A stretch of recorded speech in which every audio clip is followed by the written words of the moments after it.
any time of day. We call it a trawl. And basically what it does is it filters the water.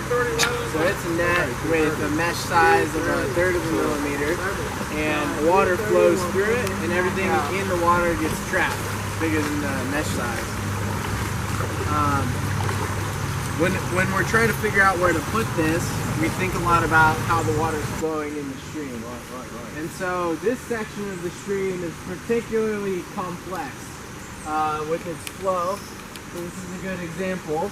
We have some eddy forces going on here where the stream is flowing up against this bank, and the bank kind of curves, and so the flow is really complicated. You can see that leaf right there in the center isn't moving downstream.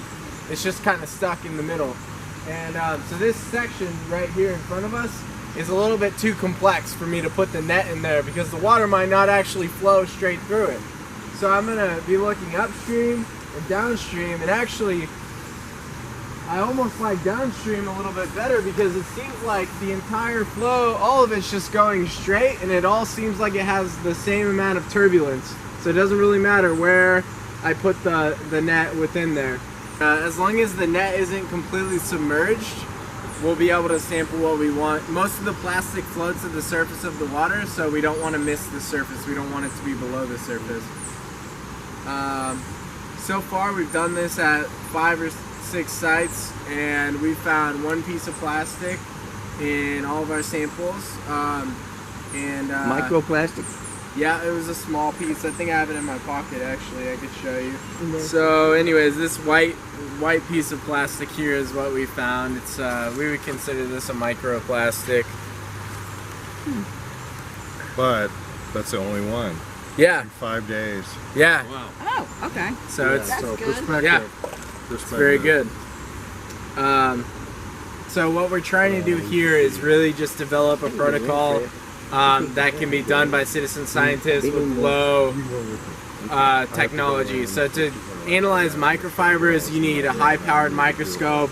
You need a ton of time. You're looking for a needle in a haystack. You'll see the sample that we get. I'll give you an example of this. Finding one fiber in something like this will take you all day. And so we're using a protocol right now where we're just looking for larger plastics that we can see with our eyes. Like the one you showed us. Right, exactly. And so we can actually go through this sample together today. We just collected this one this morning. And basically what we do is one by one we go look at every single leaf and see if we see any plastics that are visible. So we're looking for plastics that are, larger. Minimum size is like 1 millimeter in size. And what we're looking for when we're looking for those plastics are unique characteristics that make them stand out, like color, bright colors, like that white color. That's not a really common color in nature.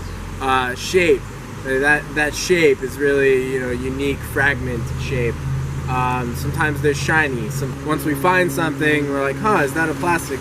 Try to break it. If it breaks really easily, it's probably not a plastic.